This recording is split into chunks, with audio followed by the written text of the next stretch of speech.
you're so reliable. Like I know you're always gonna bring me a good verse. Like I know it's not gonna be shit. I appreciate that.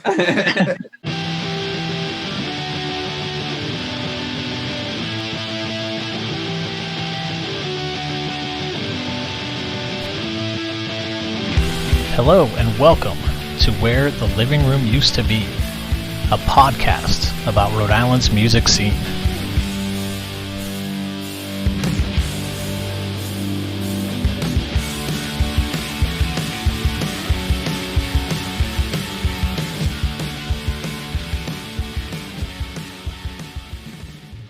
Hey everyone, it's James. Back with another special edition episode, this time with Mike Jencks and Dan Pomfret, to talk about their new duo project, Ronald Raygun. Now, you may know these guys as the frontmen for Toad and the Stooligans, but with Ronald Raygun, they went with a different approach to writing and took a little inspiration from a 90s mixtape type feel with the production.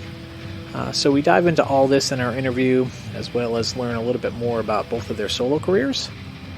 Plus, I'm super excited to share that we have teamed up on a limited edition cassette for this release. So stay tuned, and we'll tell you all about that and where to pick it up, as well as where to check out the release on streaming platforms and stuff. So thanks for tuning in. I hope you enjoy the episode, and as always, please follow along on Facebook and Instagram using the handle @LivingRoomUTB, where I'll be sharing some photos and a whole bunch more from Mike and Dan's time in music.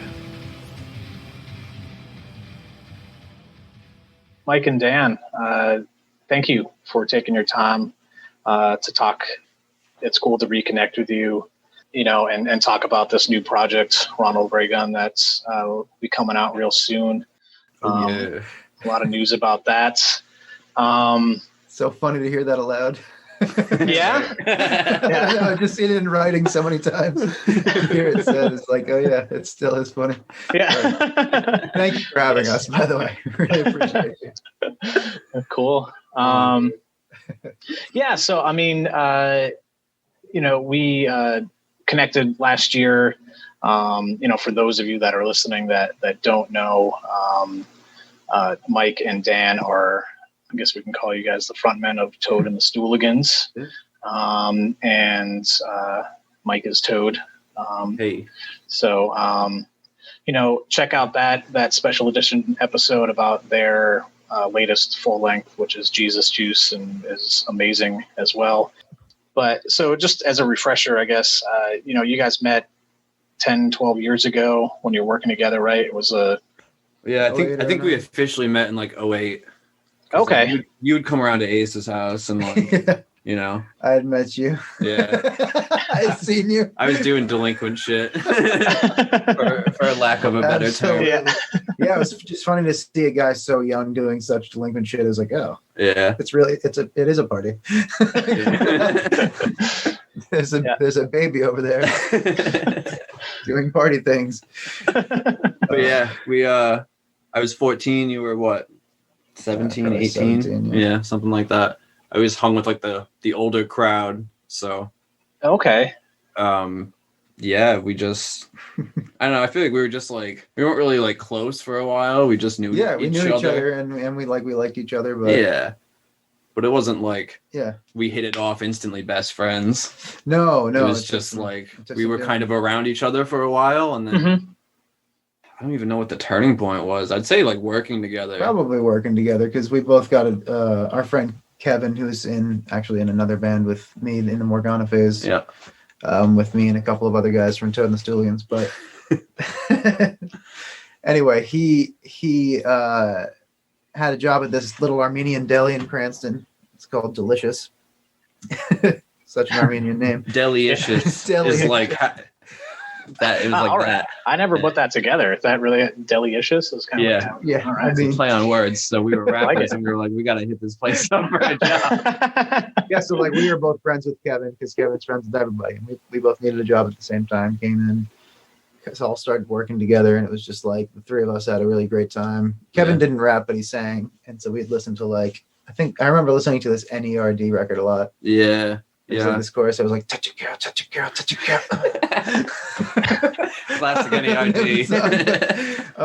Anyway, so we started like rapping together. We like wrote this Toad and the Stooligans song, Space, actually. Yeah. Together, like on like lined paper.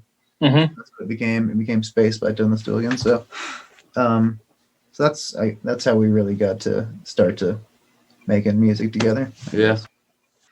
Yeah, I mean, looking at your careers, I mean, you're really both quite prolific people. I mean, just talking about you've got multiple side projects. You know, Toad, you've got a lot of records.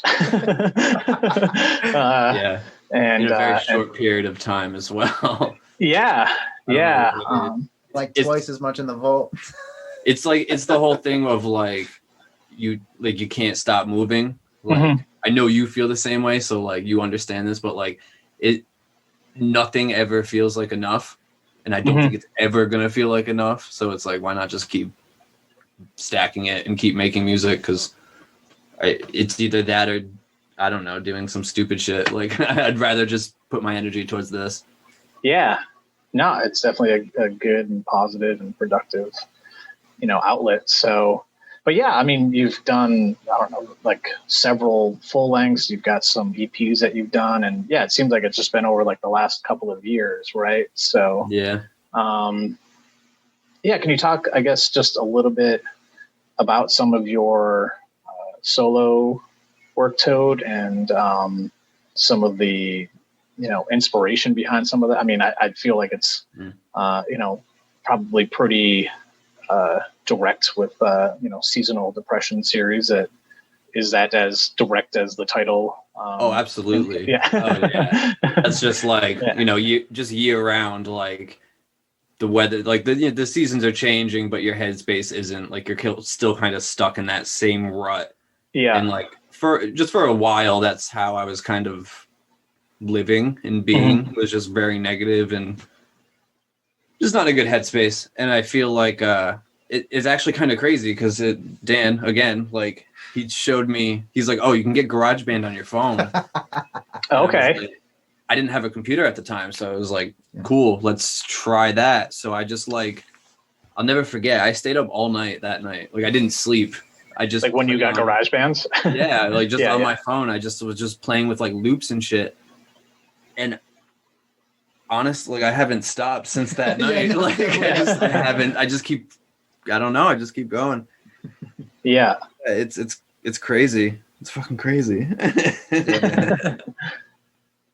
I didn't even know he was making beats for all. Like I remember showing you GarageBand, but then like I don't know if it was a couple of weeks later, a month later, or whatever. But you were like, we were taking a ride to Dave Nelson's from Junro so we could record a verse for one of their songs. Yeah, I remember and you that. started showing me a couple of things. I was like, you fucking made this? And like I remember I didn't believe you. I was like, no, you didn't. For like the whole ride, I was like, oh my God, you fucking made this. Yeah. Unreal. That's funny. Yeah.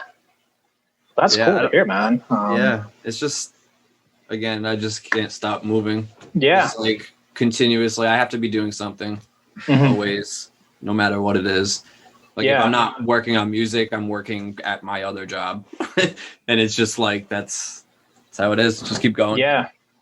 Yeah, I know you did a remix of a Daughters song, which is pretty rad. But Shit, you know about that? But some vocals on you know a Daughters track, which is pretty interesting and cool to do. Yeah, I love Daughters. That last album was terrifying, but so good.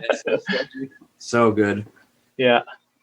And yeah, I mean, you know, I guess, well, everything seems kind of recent, but, you know, you just put out A Reptile Dysfunction, which was produced by Lewis Morris, who... Shout out to Lewis Morris. Hell yeah. Best beat maker. Meat maker. Meat maker. Not meat maker. Just add it to the list of things that he does. He's a beat maker, a producer, a rapper, and a meat baker. You know? I'm sure he makes a damn good meatloaf. I wouldn't doubt. Yeah, we'll ask him next time we see him, you know. Yeah, when we can all get back together, we're gonna have a meatloaf dinner at yes, house. You know, hot meatloaf dinner. But yeah, that's an awesome album. Thank you. Dope artwork by Paul Prince, and yep. Yeah, I mean, I find it interesting that you guys have been working together, for a while now. And even when you're doing solo projects, it still seems that you are kind of guesting on each other's projects as well. Yeah. And like, I'm just curious to know like how that comes about. Is it just like, as you're writing it, that you like hear each other on the track, or is there something with that? Because I mean, it fucking works, like it's a great thing, but I feel like there's like this like feeling of excitement when you have something that you think is really fucking cool, and you're like, all right, which of my friends can I show this that's gonna give half a fuck? And it's like, usually for me, it's like, Toad might give a shit about this, and then I send it to him, and he's like, yo, I want a verse on this. Yeah, it's vice versa, Or like I've got a song, and I'm like, I definitely want a verse from Toad on this. Like 2 weeks, I was like, I definitely want a verse from Toad on this because I know that he's got some shit to say on this subject. Yeah. So, that's for me, that's part of it. Yeah. I think it's the same way. It's just like you're so reliable. Like I know you're always gonna bring me a good verse. Like I know it's not gonna be shit. I appreciate that. But like it's just, I got you. Like if I'm making a beat, it's like the first thing I think of is like, what do I sound on it? And the second thing I think of is, what does Dan sound on it? Because it's like we practice together all the time. It's symbiotic. Yeah. It's like we share the same parts sometimes, so it's hard to not consider you for that. Lately, I've been like, fuck Dan, I'm not putting Dan on anything for the next 3 months. You're cut off. 3 months. Imagine.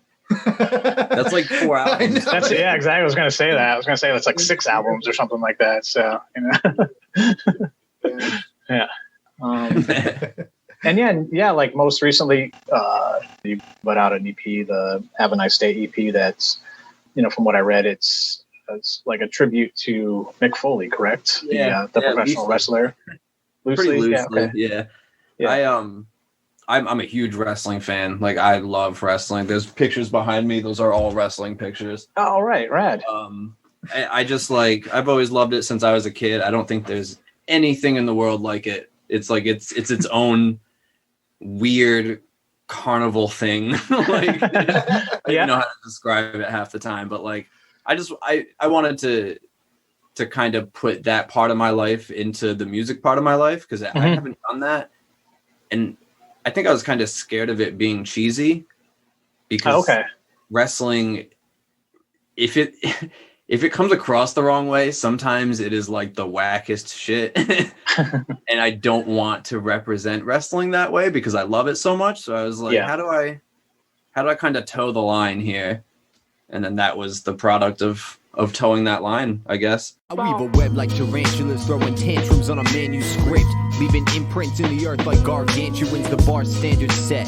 So bring your damnedest breath, cause I don't ask anybody, dog, I demand respect, yeah. So let that beat shift down, don't need people seeing the blood when I eat these clowns, I see foes and they see 4 rounds, the shit blowing up your click like it's some C4 rounds. What up to all rappers? Don't talk. Unless the ground that Toad walks, he composed like he Mozart, the most art. Made 7 albums with his cold heart. It's only been a year since the Toad had the Bogart. Joe, stop the bitch. He go hard like you in the mud and trying to move an obelisk. Torment you on some monster shit. Up under your bed, just waiting for a leg to chomp it quickly. No friends anymore, because tonight, this is my friend. Tonight, fire is my friend. Dan, I also want to bring up your solo projects. You have a full-length Rosemary Bathwater, and can you talk a little bit more about that? That album and sure. Yeah, I was just laughing because I was thinking about how all of our albums are named such stupid shit. Oh god, Like all of them across all the projects. Jesus Juice, Yeah. Rosemary Bathwater, A reptile dysfunction. Like, what are we doing? Yeah, so Rosemary Bathwater is the product of, I guess, I basically like my foray into like trying to produce my own songs, because I've always loved writing songs, and I've been in bands and we've recorded lots of songs, and I learned a little bit from the guys that we recorded from, as much as I could soak up. And was like, let me fucking try this myself. And I had an iPhone, as he mentioned, with GarageBand on it. So I used that to basically, make the song. I would, I could record with it because I had this piece called the iRig, and you could plug a microphone into it. I had like a crappy MXL microphone. And I used that to record what I could, sometimes drums, sometimes vocals, guitar, and whatever else is like, MIDI instruments. And, I listen back now and it's like, it's a little crude, but yeah, it's a little crude, but, live and learn, but it was cool. And I've learned a ton since then. So, like a lot of the songs that we actually recorded for Ronald Raygun, I recorded at the same time, as Rosemary Bathwater. So like a bunch of these I recorded on my iPhone. I still have like the files. Okay. I was like, oh man, is this my verse on? I think I had like not my verse, but From Love, the whole song. I was like, oh crap, this is still in here. So, damn. So a bunch of that, like it was like in the transition period where I was getting set up with like a little more of a professional setup, but a couple of them were recorded on my iPhone. All right. No, I mean I like I like the feel though. It seems that even with Stooligans stuff that you tend to kind of bring a little bit more of like a soul vibe and a little bit more of that to that. So it does seem to kind of be more present on your solo work as well, which I really dig. And, like with what you're doing on Time Machine, which is your latest EP that came out a couple months back now, right? Yeah, actually, I think it was December 18th. Okay. So, yeah, about a month ago now. Yeah, all right. Feels like a couple of months. It's been a week. Yeah. What is time now? Yeah. But yeah, definitely dig that. Yeah, as we had just talked about, Toad makes an appearance on that, and I really love the song "Have Mercy." It just has I dig like the kind of like the dirty vocals and bass. And thank you, man. I think that one's my favorite too. It's also my favorite. Well, I guess it's good to know that we all have similar musical tastes, So.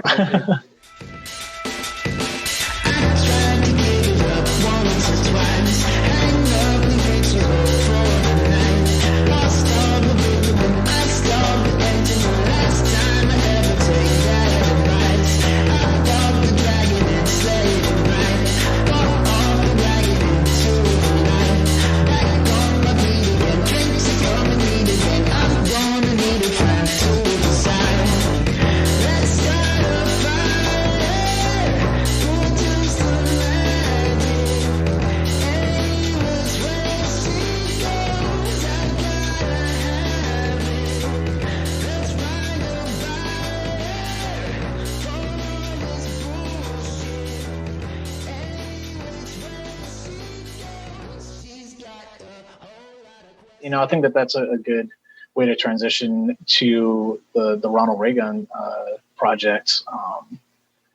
I'm a huge fan of this record, and literally listened to it a couple dozen times since I got it like a week ago, and it's just a really dope project, and I just dig the feel of it. To me, it has like a lot of like 90s hip hop feel. Still a little bit of that soul that's in there, it's a cohesive piece, but it still seems like it spans a lot of influences. So, can you talk a little bit about what some of the inspirations,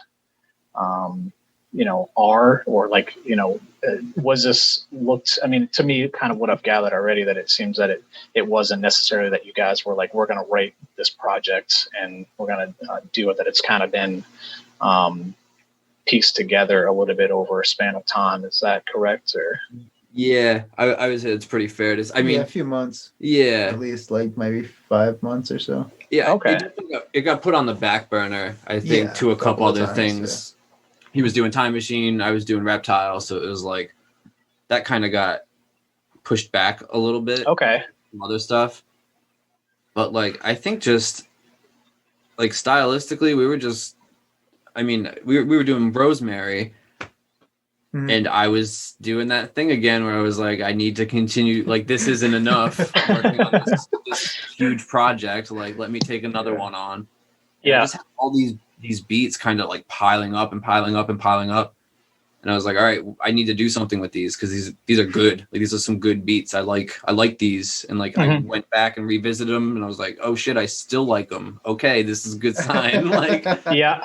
And then I was just like, all right, Dan, do you want to cut a tape? Like, I'll kind of like blueprint it, like figure out who's going to go where. Do you want this one? Do you want to do this one? Okay, let's trade that song. Like, and then just over the course of like, I'd say like 3 or 4 months, just like collecting verses from each other, like figuring out what we wanted to do.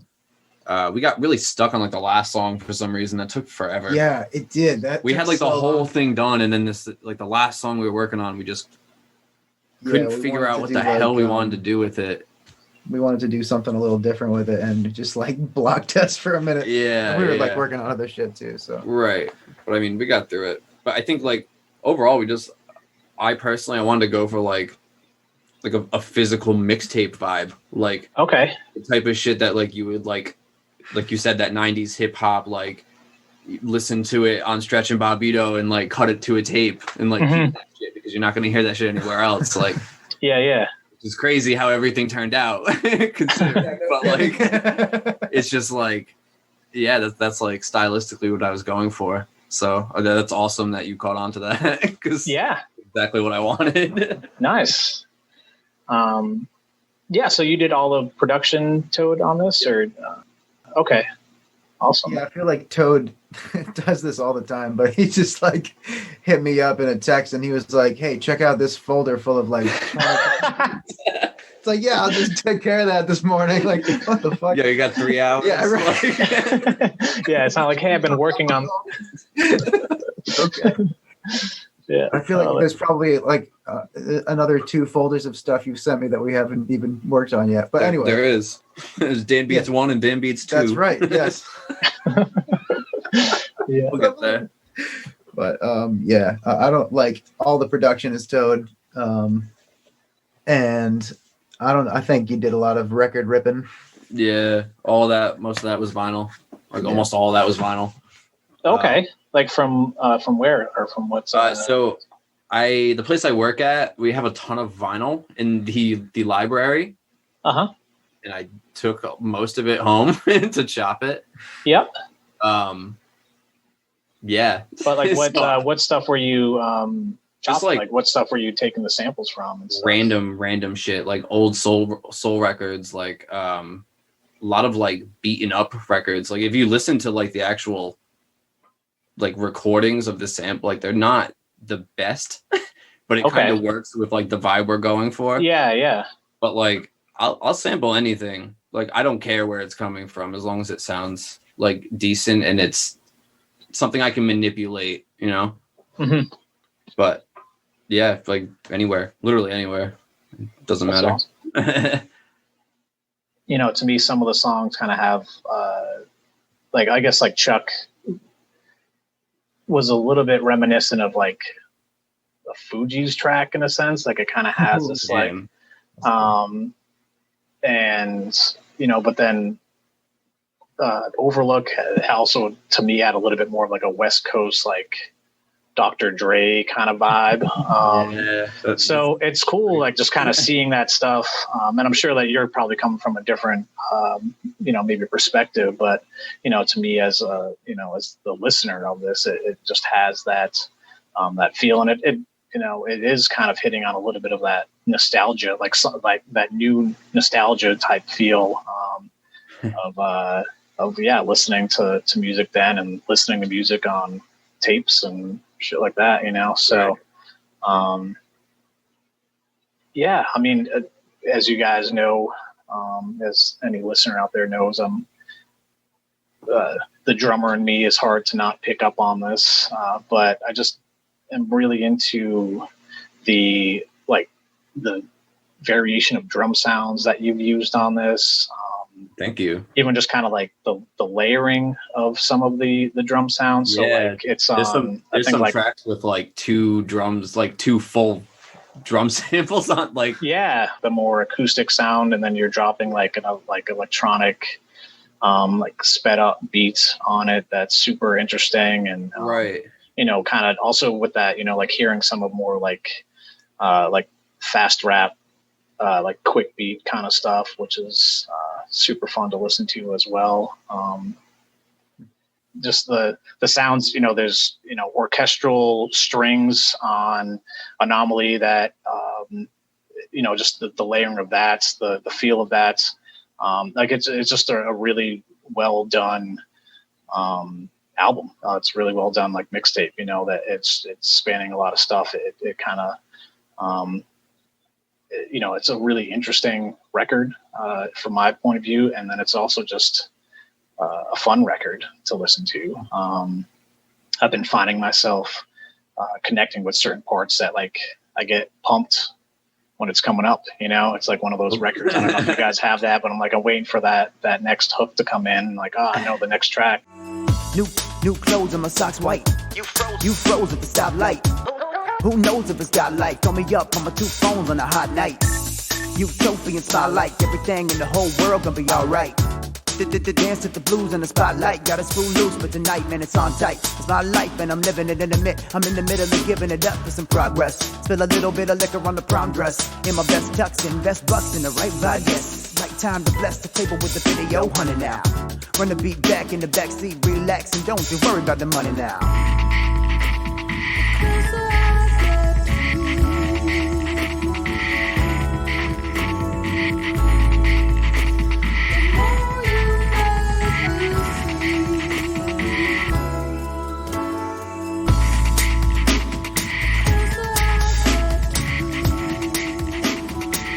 When the hell am I gonna learn? Let me learn.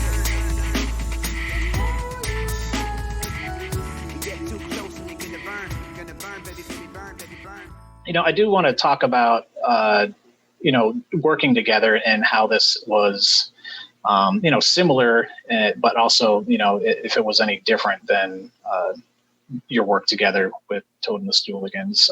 Was the writing process any different, verse-wise? Because, some of the tracks you're trading verses, in a kind of classic duo hip hop group, but then you're also I think it's last song where you're trading lines. And I do remember talking to in my interview with B. Dolan, he was mentioning how difficult that was when he was working with Sage on Epic Beardman, and how that's a very hard thing to do, is to do that trading line parts. And so I just wanted to get your perspective on it, and what it was like for you guys to write together for this project as compared to Stooligans stuff. How'd you feel about it? Oh, jeez. For me, it's a lot different. Yeah. Yeah. Well, with Toad and the Stooligans, I typically take a part in the writing of the harmonic material and everything. But this, it was just here's some songs. I can just be a rapper. Yeah. Just rap.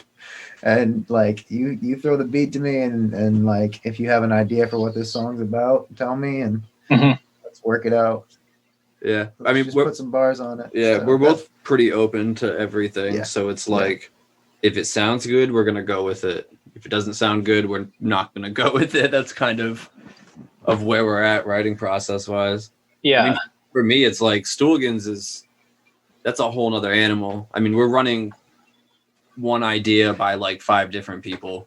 Yep. Yeah, it's different. This is like, it's very streamlined. Yeah, especially and like for it's also different for Stooligans because like, you know, to a certain extent, like there's like more of a curation as to what we would put out as the Stooligans, whereas this, like, does that sound cool? Fuck it. Right. Yeah. Slap it on. Like, it's just like, you know, uninhibited. So it's just, that's what I mean. It's like, I just get to be a rapper and it's just so much fun. And that's what I wanted. I wanted this project to just be fun. Like, we, like Stooligans, it doesn't seem like we take it seriously, but like, we have like business meetings. Like we sit there for 3 hours and talk about the things that we don't want to talk about. Yeah. And like, sometimes that, you know, it brings you down a little bit. So for this, it was like complete opposite. Like, let's have fun. We're not going to set a deadline. It's going to be done when it's going to be done. That was it. Just bring your best bars. Yeah. Like that was the only rule. Right. Yeah. Yeah. And I'm like really happy with the bar. Like, you know, we recorded a lot of this, you know, months and months and months ago. And a lot of times you go back and listen to your shit. You're like, ugh. Yeah.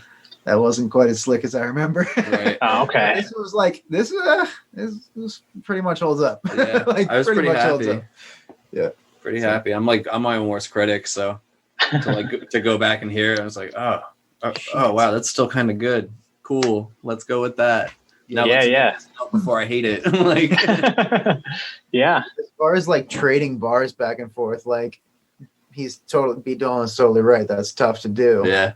It's easy to write your own bars, and you can even like write your own traded bars back and forth and like rap them to yourself in the booth and sort of work that out production wise. But when you're working with 2 people, it's like you don't want to rap someone else's bars. It's got to be you working together, but with your own souls in it. So that is tough. And that was the song we got stuck on. Right, exactly. That was the one song that took us so and it's long. not like we can't like write that kind of stuff together. It's just that like we want to do it correctly. Yeah, exactly. We have not one standard to hold. It's now 2 standards that are being held. So it's like and we're both really competitive with one another. Okay. Like, it's healthy, but yeah, we're never like it's never like Patrick Bateman level, like, oh no, his album's incredible. I'm like tearing my skin off. But yeah, it's healthy competition, but I think it's it's healthy. Yeah, I think maybe we'll do more back and forth rapping for the next one. I think Raygun too. Yeah, probably will. I think that's a good. This'll be fun. Good goal to set. It was cool to just like have space to just rap whole verses. Another thing about Stooligans, and like we both really love doing Toad and the Stooligans. There's nothing I love more than Toad and the Stooligans, but it's cool to just like, because that like you have to really fit into songwriting there. Yeah. And when you're just making hip hop songs, it's a little different. You can just like, hey, how many bars you want? 16, 24, 32, right, whatever it is, just go for it. Yeah. Okay. That's another thing too. Maybe another reason that it's tough to work with, to go back and forth with other rappers, because like as a rapper, you just want to keep going and building off what you're doing. I got you. Okay. Yeah, never thought about that. That's a pretty good way to. Isn't that true though? You just want to keep building from what you're doing. Absolutely. You're like bringing back rhymes that you used 2 lines ago. Right. It's tough to do that with someone else's stuff. So. Yeah. But that'd be a good exercise to keep working with. Mm-hmm. Were there any like themes that you guys were pulling from over this record? That pretty much everything we love. Like, a bunch of stuff that we just like thought would be fun to rap about. Just like literally everything we love is on that record. Like is Anchorman, Anchorman references. There's wrestling shit. There's the Shining song Overlook. Yeah, like I have a Shining set tattoo. Like I'm super into horror movies, so like that's my bread and butter. Yeah, it's my favorite movie. And it's super funny because I'm not even on the song. Like it's only him rapping. I had too much to say. Yeah, he just kept going. I was like, I'm not even gonna put a verse to this. Like this is perfect. That's done. Ridley Scott. Yeah. Like the Alien reference. Oh, I love that beat so much. There's just a lot of like small things to us that like maybe you'll get it, maybe you don't. It's not really for you to get. It's like very selfishly for us. These are just things we love, you know. Mm-hmm. Right, that's true. A little bit of ourselves and everywhere. Yeah, I particularly had fun writing the Anchorman bars. Yeah. Yeah. Back with the cannonball too. Cannonball. I remember laughing my fucking ass off to myself as I like put that in the session. Like, oh god, Oh, that's so good. Yeah, but I mean, it's. I hear what you're saying. I didn't. I really dig this record, and even the stuff that you're referencing, it's not so obscure and that people aren't going to be able to relate to it or connect with it. When I hear Anchorman, I'm like, oh shit, man, yeah, that's just fucking funny. I probably wasn't laughing as much as you, Dan, but it was still it was funny. So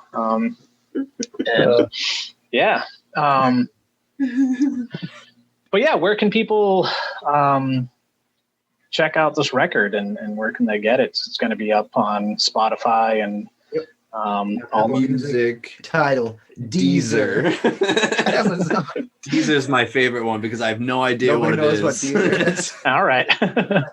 Oh yeah. Also available on Bandcamp too, on my page specifically. On ToadStool. Yes. Bandcamp. Okay.